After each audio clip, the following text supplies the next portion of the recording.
Okay, welcome back, everybody. 20 minutes past the hour, millions of moms, dads, caregivers around the country check the labels before giving their babies food and formula. I have a 10-month-old at home. I've done the whole compare and contrast game. It's enough to make your head spin. But it's what's not on the label that has Robert F. Kennedy Jr. sounding the alarm. We're talking about heavy metals, other potentially dangerous contaminants. The Health and Human Services Secretary taking new action called Operation Stork Speed.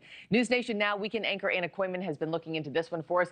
Anna, when was the last time the FDA did a comprehensive review, and why now? Yeah, we're learning it has been a while, Markie. Good morning to you. Good morning to everybody at home. HHS Secretary RFK Jr. is pushing to protect America's next generation by boosting safety and supply of baby formula. Now, for the first time since 1998, the Food and Drug Administration is doing this comprehensive review, or they've been ordered to, of American baby formulas. It's all part of this new initiative, and they're calling it Operation Stork Speed. The government's review was just announced one day after Consumer Reports shared their findings with the FDA that some of the top formulas they tested had concerning levels of lead and arsenic.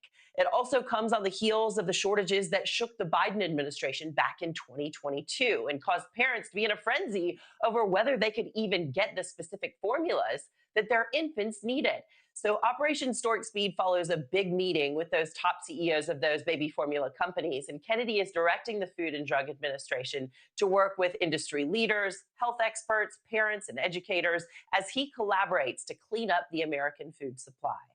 Consumer Reports tested 41 samples of powdered baby formulas made by 14 companies, and half of them, Consumer Reports says, contained toxins. We spoke with its Director of Food Policy, Brian Ronholm, who tells us the baby formula manufacturers do their own safety testing, and the FDA does some testing too. But Ronholm says the FDA should do more inspections and testing, and it's one of his biggest concerns.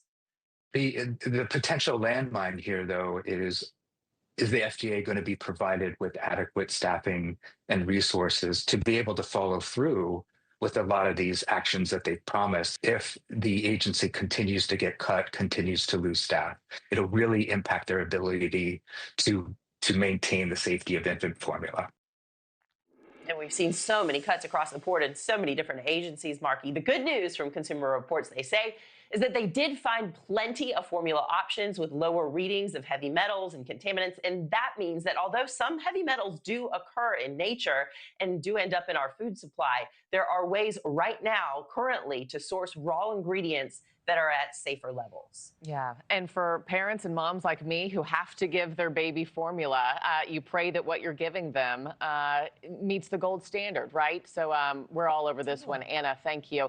Thanks for watching, everybody. Go to joinnn.com to find NewsNation on your television provider. Also, don't forget to click that red subscribe button below to get more of NewsNation's fact-driven, unbiased coverage.